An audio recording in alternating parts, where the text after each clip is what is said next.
आज मैं आपके लिए बहुत ही बेहतरीन और अलग हटकर केस की वीडियो को लेकर आया हूँ।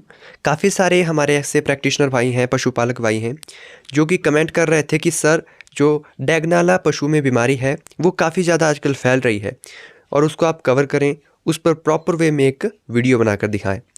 तो यहाँ पर हम बात करने वाले हैं डैगनाला डिजीज़ के बारे में, जिसे गैंग्रीन भी हम कहते हैं।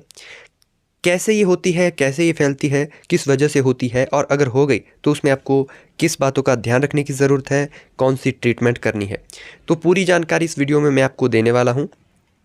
तो पहले अगर आप मेरे चैनल पर नए हैं तो चैनल को सब्सक्राइब करें, इस वीडियो को लाइक करें, शेयर करें और कोई भी डाउट रहता है तो नीचे कमेंट सेक्शन में आप मुझे बता सकते हैं।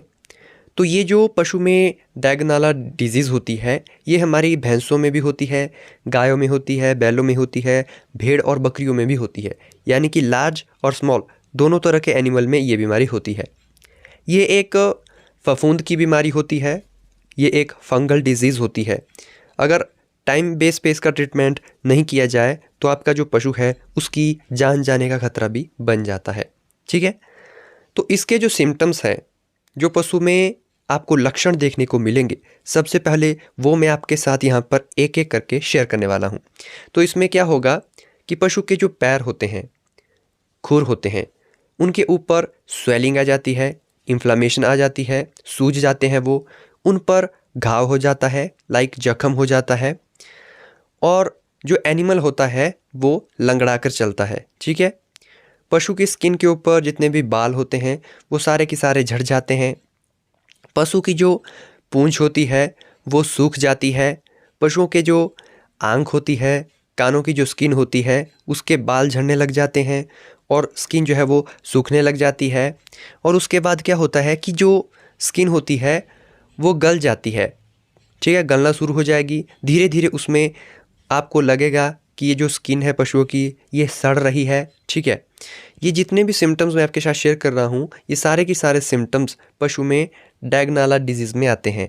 ठीक है, उसके बाद क्या होता है कि पशु के जो नाक होता है वो भी पशु के जैसे नाक हो गया, कान हो गए, पूंछ हो गई, ये सड़ कर नीचे गिर जाते हैं और आपका जो एनिमल होता है वो काफ़ी ज़्यादा वीकनेस उसमें आ जाती है।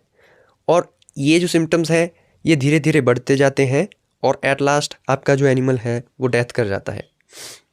अगर लास्ट टाइम में आप इसका ट्रीटमेंट चालू कराते हैं तो उतना बेनिफिट आपको नहीं होगा। ठीक है, अब हम बात करते हैं कि अगर ये जो बीमारी है ये किस वजह से आपके पशु में होती है, रोग का कारण क्या होता है। तो इसमें गाइस एक फफूंद होता है, ठीक है, जिसका नाम होता है फ्यूजेरियम। ठीक है, फ्यूजेरियम एक फफूंद होता है। ठीक है, जो आपको जैसे कि कोई नमी युक्त एरिया होता है, उस एरिया में जो आपने धान के पुआल जहाँ पे रखे होते हैं या फिर जो आपका भूसा होता है, ठीक है, भूसे में माइकोटॉक्सिन नामक एक जहर होता है, विष होता है, जो जब आप अपने पशु को ना क्या करते हैं, नमी युक्त धान का पुआल खिला देते हैं या जो भूसा होता है वो खिला देते हैं और वो ऐसी नमी वाली जगह पे रखा हुआ होता है, तो उसके माध्यम से ये आपके पशु के शरीर के अंदर चला जाता है और धीरे धीरे करके ये आपके पशु के खुरों को, ठीक है, पैरों को, आँख के ऊपर, कान, पूंछ, ठीक है, नाक, इन सभी चीज़ों को धीरे धीरे करके अफेक्ट करता है। ठीक है, धीरे धीरे अफेक्ट होता है, आपका पशु चारा खाना कम कर देता है, लेमनाइटिस हो जाती है, चमड़ी सूख जाती है, सड़ जाती है, जो पशु के अंग होते हैं वो सड़ने के बाद धीरे धीरे गिरने लग जाते हैं, कट जाते हैं। ठीक है, ये जो सिम्टम्स होते हैं एनिमल में ये खुद ब खुद धीरे धीरे इंक्रीज़ होने लगते हैं और ये जो सारी जो बीमारी होती है ये होती है फ्यूजेरियम नामक फफूंद से। तो इसके लिए हमें, अगर आपके पशु में ऐसी कंडीशन अब हो ही गई है तो आपको यहाँ पर बहुत ही बेहतरीन और सटीक सा इलाज कराना ज़रूरी होता है। तो ये जो वीडियो है सिर्फ आपके नॉलेज पर्पज़ के लिए है, आप ऐसा कुछ भी घर में ट्राई करने की कोशिश बिल्कुल भी मत कीजिएगा। तो गाइज़, इस बीमारी का मैं आपको फिर से नाम बता रहा हूँ। इस बीमारी का नाम होता है डैगनाला, जो कि हम पशु में धान का पुआल और जो भूसा खिलाते हैं उस वजह से ये मेनली एनिमल्स में देखा गया है। तो इससे आपके अपने पशु को बचाना है। अगर खिलाना भी है तो उसे आप साफ़ सुथरी जगह पर रखें। ठीक है, अब मैं यहाँ पर आपको ट्रीटमेंट बताऊँगा।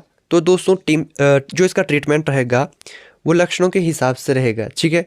कई पशुओं में खुरों को अफेक्ट करता है, कई पशुओं की पूंछ को अफेक्ट करेगा, कई पशुओं के आंख कान, ठीक है, इसमें अफेक्ट करेगा। तो यहाँ पर अगर मैं आपको ट्रीटमेंट यहाँ पे शेयर करता हूँ तो ये ट्रीटमेंट आपको अपने नियर बाय वेटनरी हॉस्पिटल्स जो हैं, जो कि रजिस्टर्ड हैं, उन्हीं की सहायता के अनुसार पशुओं में इस ट्रीटमेंट को आप कराएं। यहाँ पर चमड़ी के लिए एक इंजेक्शन आता है, बहुत ही बेहतरीन सा जो इंजेक्शन है, ठीक है। तो आइवरमेक्टिन के नाम से एक इंजेक्शन आता है। वो इंजेक्शन आपको अपने पशु में 10 ml सबकट रूट से लगाना है, ठीक है जी। आइवरमेक्टिन इंजेक्शन 10 ml सबकट रूट से लगाना है और 14 दिन के बाद दोबारा से आपने वो जो इंजेक्शन है वो अपने पशु में रिपीट कराना है। उसके बाद हम बात करते हैं यहाँ पे, तो एक दूसरा इंजेक्शन आता है जिसका नाम है ऑक्सीटेट्रासाइक्लिन और ये लॉन्ग एक्टिंग होता है, LA के नाम से आता है, ठीक है। तो ये आपको क्या करना है कि लॉन्ग एक्टिंग है तो 20 ml आपको इंट्रामस्कुलर रूट से ये इंजेक्शन अपने पशु में लगाना है और दोबारा से 3 दिन के बाद रिपीट करना है, ठीक है। ऑक्सीटेट्रासाइक्लिन LA है और 3 दिन के बाद इसको आप दोबारा से अपने पशु में रिपीट कर सकते हैं। इसके अलावा तीसरा जो यहाँ पे इंजेक्शन है वो है निमोसुलाइड पैरासीटामोल, ठीक है। निमोसुलाइड पैरासीटामोल भी आपको 20 ml अपने पशु में लगवाना है और 3 दिन के बाद, ठीक है जी, 3 दिन के बाद दोबारा से आपने उस पशु को रिपीट कराना है, ठीक है। अगर हो सके तो आप उसको सिंपल, अगर निमोसुलाइड है आपके पास तो उसको आप पर डे बेस पे भी लगा सकते हैं और बॉडी वेट बेस पे ही आपको ट्रीटमेंट करना है। तो ये आप अपने नियर बाय वेटनरी हॉस्पिटल से डिस्कशन कर सकते हैं। इसके अलावा मैं बात करूँ तो यहाँ पर आप जो एविल का इंजेक्शन आता है जिसको एंटीहिस्टामिन दवा भी बोलते हैं, तो एविल का इंजेक्शन भी 10 ml आपको इंट्रामस्कुलर रूट से लगवाना है और लगातार 3 दिन तक आपको ये लगवाना है। इसके अलावा एक इंजेक्शन आता है ट्राइब्यूवैट M करके, या सिंपल ट्राइब्यूवैट भी लगा सकते हैं, या बेलामाइल भी आता है। तो इनमें से कोई भी एक इंजेक्शन आप 10 ml इंट्रामस्कुलर रूट से लगवा सकते हैं और 3 दिन तक ही आपने अपने पशु में ये ट्रीटमेंट कराना है, ठीक है। तो ये जो ट्रीटमेंट है ये आप अपने पशु के साथ शेयर करते रहिए और जिस भी हिस्से में पशु में जो जख्म हो रहा है, घाव हो रहा है, तो उसकी आप time to time proper way में ड्रेसिंग करते रहें। वहाँ पे आप अगर कुछ अवेलेबल ही नहीं है तो कम से कम वहाँ पर आप हल्दी और तेल ज़रूर लगाएं। जब तक आप अपने नियर बाय पशु चिकित्सक को बुलाते हैं तो फिर भी जिस एरिया में जख्म हुआ है, पशु के पूंछ के ऊपर, पशु की टांगों के ऊपर, पशु के कानों के ऊपर, मुंह के ऊपर, तो वहाँ पर आप हल्दी तेल का इस्तेमाल कर सकते हैं।